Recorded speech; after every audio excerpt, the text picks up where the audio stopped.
Mu bukungu bwose isi ifite uyu munsi bukomoka ku musaruro w'akazi abantu bakora buri mwaka, 25% by'ubwo butunzi buri muri Leta Zunze Ubumwe za Amerika. Mu yandi magambo, Leta Zunze Ubumwe za Amerika ziramutse zivuyeho, ubutunzi bw'isi bwaba buvuyeho 1/4 ku rwego runini abanyamerika batunze isi. Umusaruro w'ibikorerwa imbere muri Amerika ukubye uw'Ubuyapani inshuro 3, ukubye uw'Ubufaransa inshuro 6.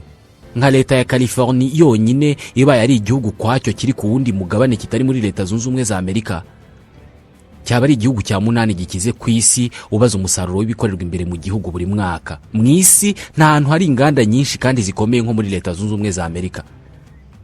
Ntaho batumiza ibicuruzwa byinshi nko muri Leta Zunze Ubumwe za Amerika. Ntaho batanga service, bakora amashanyarazi, bafite ubwikorezi bwo mu kirere bukomeye kandi bakora ishoramari mpuzamahanga kurusha Leta Zunze Ubumwe za Amerika. No mu isi yose muri twebwe abatuye isi, ushaka kugaragaza ko asirimutse abagomba kubaho nk'abanyamerika. Nibo batanga umurongo ngenderwaho w'ubuzima bwo kuri iyi si. Ibyo bakoze byose turakurikira. Ibi babigezeho bate?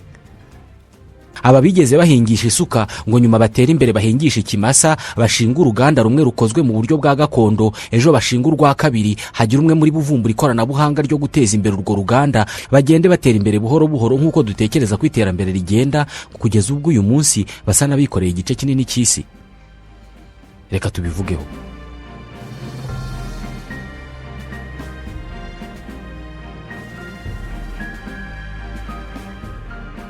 Bwo ku itariki ya 4 y'ukwa 7 mu 1776, leta 50 zari zemeye kwishyira hamwe zikunga ubumwe, zari zigifite agahinda ko kuba zaramaze imyaka zikoronijwe n'Ubwongereza bwazishyiriragaho imisoro n'amategeko uko bubishaka.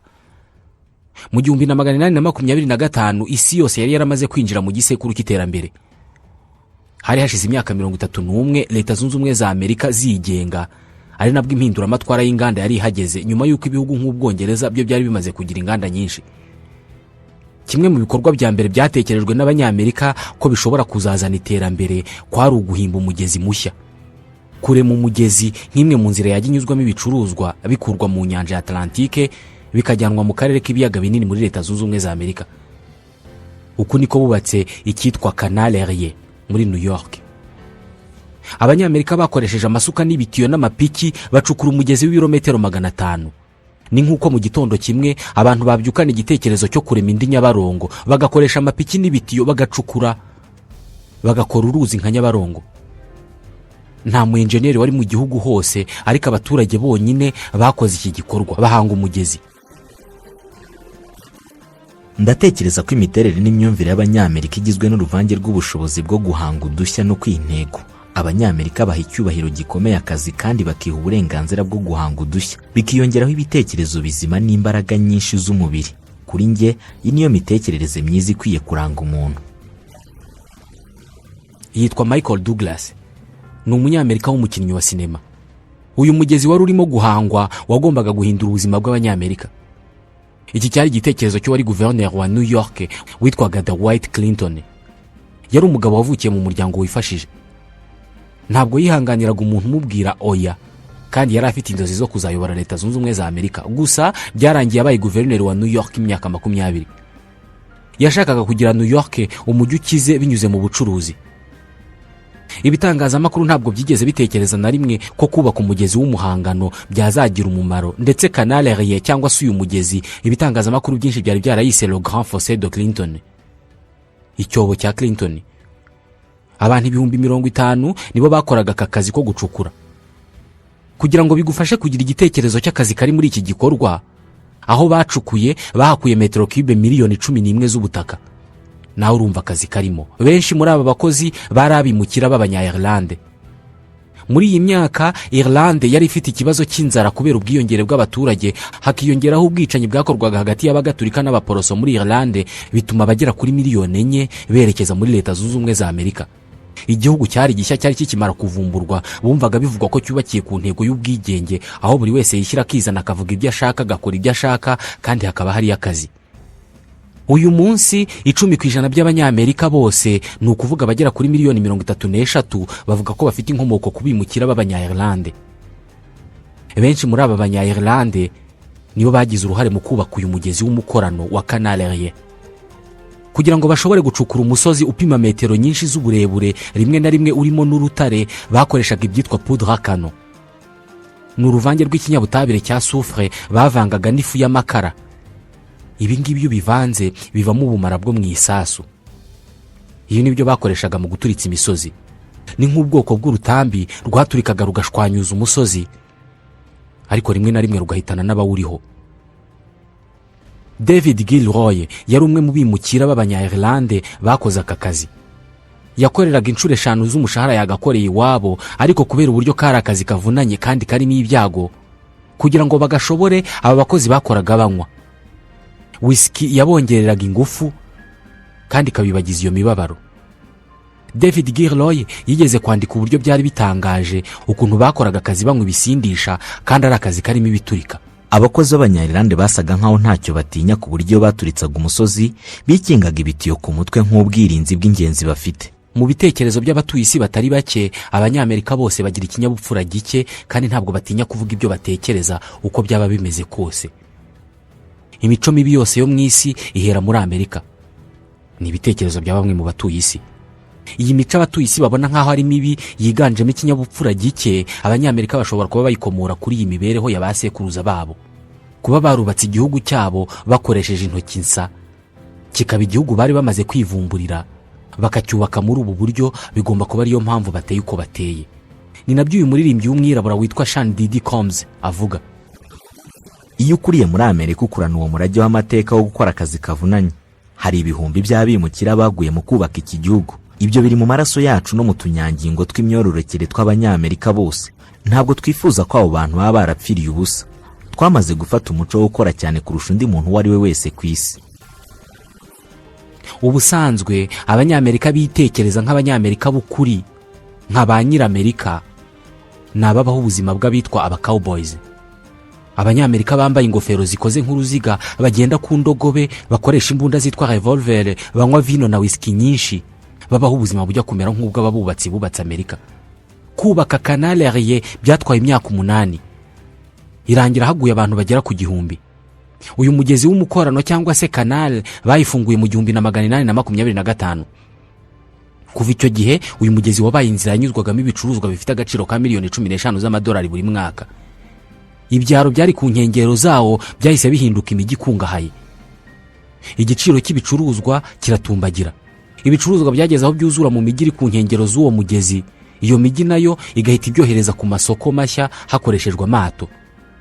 New York yahise umujyi wari urimo kwaguka ku muvuduko utari warabayeho mbere.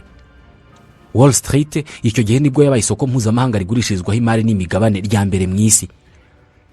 Ingano y'umujyi yahise yikuba 4.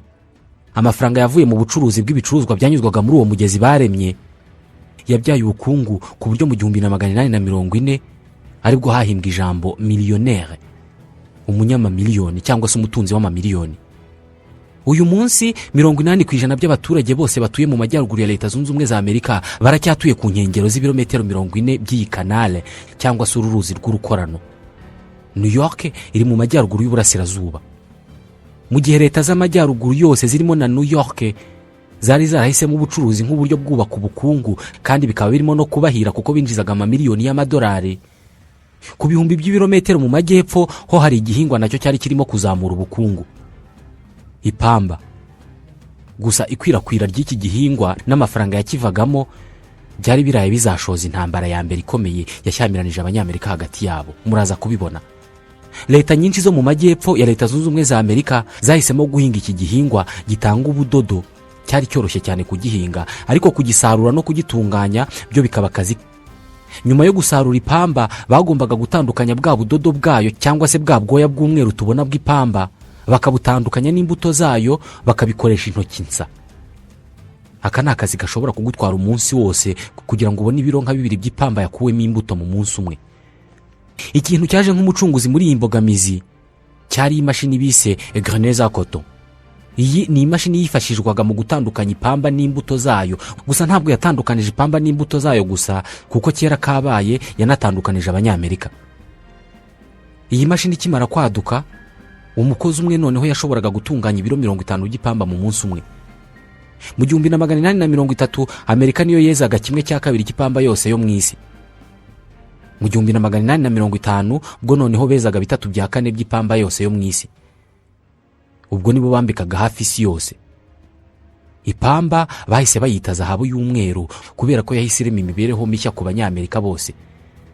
Mu 1850 ahitwa Natchez muri Mississippi hari abanyamamiliyoni cyangwa se abamiliyoneri benshi kuri buri muturage ku giti cye kurusha ahandi hose mu isi. Muri ako gace umuntu wari ukize kurusha abandi yari afite hegitari zirenga 16,000 ziteyeho ipamba. Leta zo mu majyepfo zari zikize cyane, ariko ubu bukire bwari bwubakiye ku mugongo w'abacakara b'abirabura. Izo mu majyaruguru nazo zari zikize kubera inganda. Bakiraga ipamba ivuye mu majyepfo bakayikoramo ibitambaro.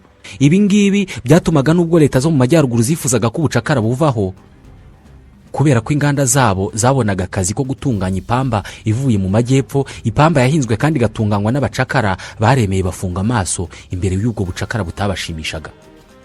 Bo batekerezaga ko ubucakara bwonyine buzikura ku isi ntawe uburwanyije. Iki gihe hari hashize imyaka 20 ubucakara buciwe mu Bwongereza, ariko muri Amerika nibwo bwari buhetse ubukungu bw'amajyepfo. Nubwo hari haravumbuye imashini ijonjora ipamba, ariko kaza abacakara bakoraga, iki gihe umucakara yahendaga inshuro 5 kurusha mbere y'iyi mashini. Kubera iki? Abantu ntabwo bazi ko mbere gato yuko havumburwa imashini itunganya ipamba ubucakara bwari bugiye gucika mu majyepfo ya Amerika, ariko iyi mashini ikiza byahise byoroha guhinga ipamba ku buryo abahinzi bose bahise batangira kuyihinga ari nyinshi. Yitwa James Meg, yahoze ari umwanditsi mukuru w'ikinyamakuru cyitwa Popular Mechanic. Kubera ko ipamba yangije ubutaka cyane, abahinzi bayo bongereye ubuso bayihingagaho, bagera mu burengerazuba bw'igihugu, bakomezaga bongera ubutaka bashakisha ubugifite ifumbire. Leta zo mu majyaruguru zarimo abarwanya ubucakara benshi iki gihe banze ko ubutaka buhingwaho ipamba bukomeza kwiyongera. Aha niho habaye igitero cya mbere cyo kurwanya ubucakara. Ubukungu buzanwa n'ipamba byageze aho buba bwinshi, noneho hanavumburwa imashini yitwaga métier à tisser mécanique. Imashini yatunganyaga ipamba ikayikoramo ibitambaro, ikaba yanashushanya kuri ibyo bitambaro kumwe imyenda ibiriho ibishushanyo runaka. Leta zo mu majyaruguru zatangiye kujya zakira ibizingo by'ipamba bigasohoka mu nganda ari ibizingo by'imyenda. Umujyi wari umurwa mukuru w'imyenda kubera izi nganda wari Owell muri Massachusetts. Ushobora kutabyemera, ariko abaturage b'uyu mujyi bavuye kuri 200 baba 20,000 mu myaka 15. 1/3 cy'abari batuye uyu mujyi bakoraga mu nganda z'imyenda. 80% bari abagore bari hagati y'imyaka 15 na 25. Kuri bo bwari uburyo bwiza bwo kubona amafaranga. Bahembwaga $2 ku cyumweru. Umuryango mugari w'abanyamerika wose wahise uhinduka kubera ko abagore batangiye gusohoka mu ngo zabo bakajya ku kazi ndetse bakagira uruhare mu gutunga urugo. Jimmy Wales ni umwe mu bashinze urubuga rwa internet rwa Wikipedia. Muraruzi, benshi murarukoresha, ndetse bimwe mu byo turimo kuvuga niho byavuye. Kimwe mu bintu bintera ishema ryo kwitwa umunyamerika ni iyo myumvire yo gukunda akazi no kugira icyizere cy'ejo hazaza.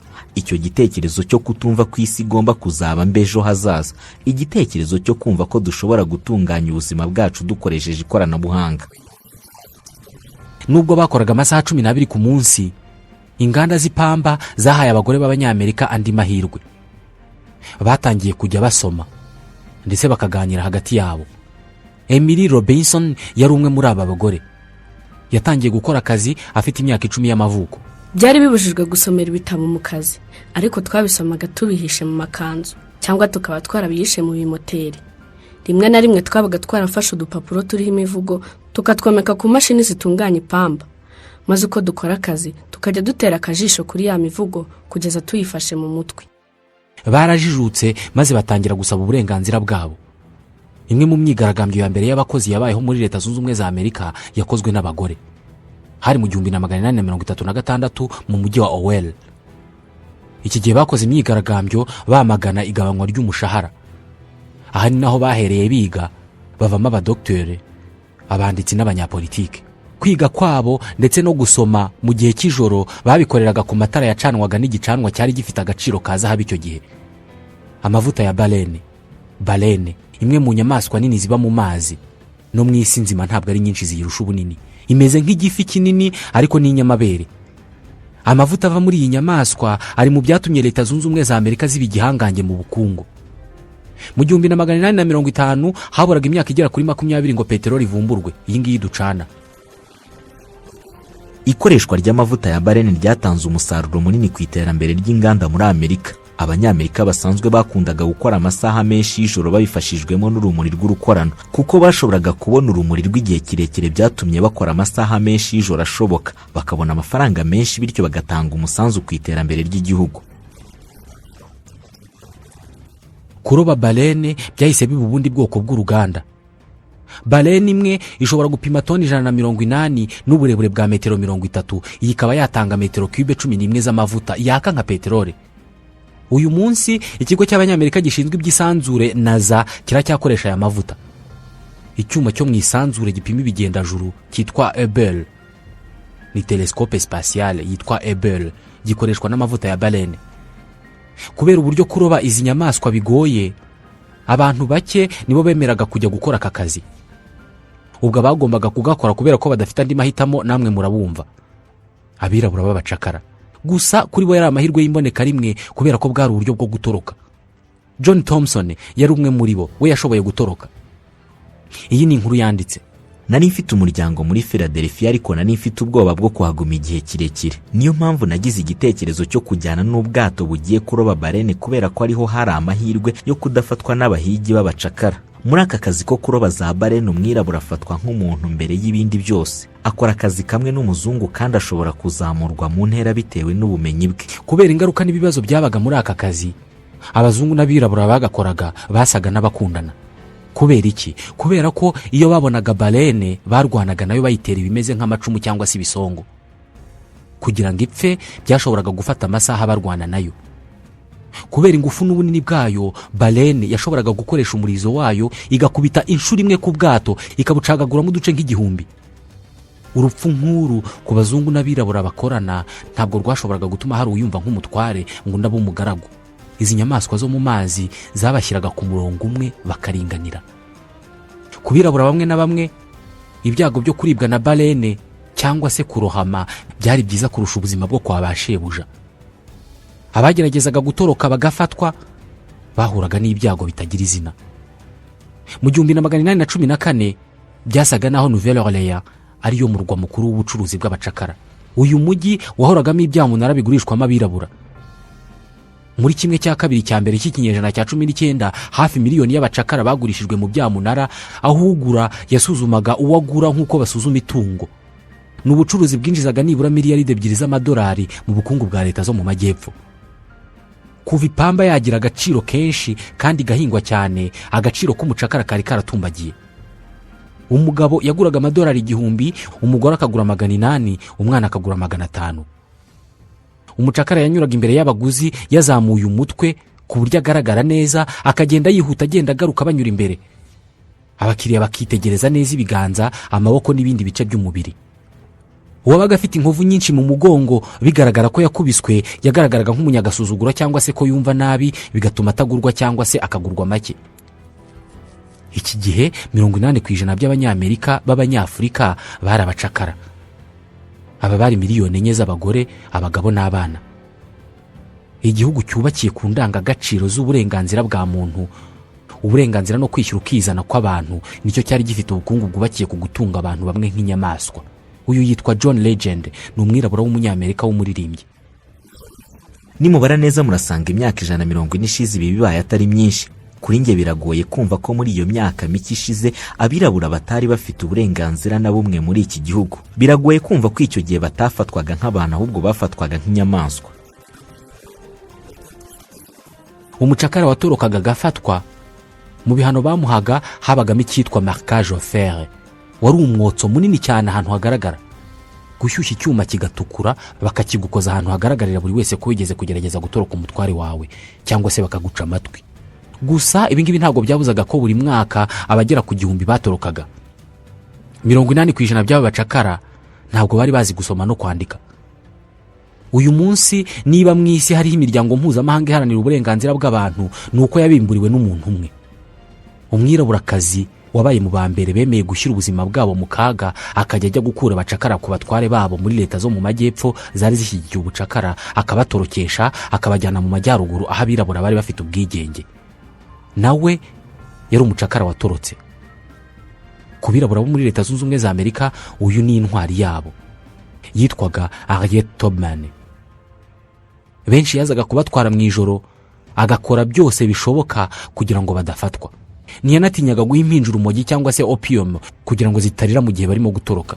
Madame Annette Gordon Reed yigisha muri kaminuza ya Rutgers.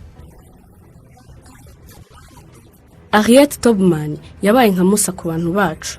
Yari umugore wahigaga hose, yanzwe kandi agahora atukana benshi mu bazungu bo mu majyepfo. Tekereza ari nk'abo babashije gucika ubucakara, ariko ukagira umurava wo gusubira muri uwo muriro, gukurayo bene wanyu basigayeyo. Umutwe we washyizwe ku isoko mu majyepfo. Bavuze ko uzamufata bazamuha $40,000 by'amadolari. Leta zo mu majyepfo zari zifite ubukungu busa n'ubushingiye ku bucakara, zabonaga ko zizahomba $1,000,000 y'amadolari nizibura abo bakozi. Madame Tubman n'abandi birabura babashije gutoroka bafashije bene wabo bagera ku 60,000 gutoroka.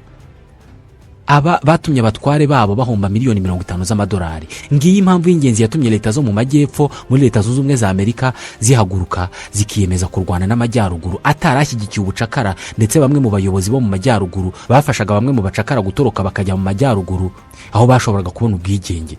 Mu myaka y'1860 Leta Zunze Ubumwe za Amerika zari zimaze gutera imbere bigaragara. Hari haravumbuwe amajinsi ya Levi's ndetse na za shikarete cyangwa se chewing gum. Kuva mu 1861 ubwo hari hamaze gutorwa perezida mushya utarushyigikiye ubucakara witwaga Abraham Lincoln, ubucakara nibwo bwashyamiranyije Amerika y'amajyaruguru n'iy'amajyepfo barwana intambara yiswe Guerre de Sécession. Bayise Guerre de Sécession kuko leta 11 zo mu majyepfo zari zamaze kwiyomora kuri Leta Zunze Ubumwe za Amerika. Sécession ni ukwivana mu ishyirahamwe cyangwa se mu muryango wabagamo. Niyo ntambara yonyine yashyamiranyije abanyamerika hagati yabo. Yahitanye abantu 260 irangira mu 1865. Uyu munsi Leta Zunze Ubumwe za Amerika, igihugu cya mbere cy'igihangange ku isi, gihanganye n'ikibazo cy'abimukira kurusha ikindi gihugu cyose cyo mu isi. Abayobozi ndetse na benshi mu batuye iki gihugu ntabwo bifuza ko iki gihugu cyabo cyakomeza kuba ihuriro ry'uwifuza kuba umunyamerika wese cyangwa se uwifuza gutura muri Amerika wese. Gusa birasa naho aba bose nabo babaye abanyamerika nyuma y'umwaka w'1892. Birasa naho mbere yaho aba bose nta numwe wari umunyamerika. Muri uyu mwaka w'1892 nibwo umushakashatsi cyangwa se umuvumbuzi w'ahantu h'umutaliyani witwaga Christophe Colomb wakoreraga abanya-Espagne yageze muri Amerika mu gihe yibwiraga ko arimo kujya mu Buhindi.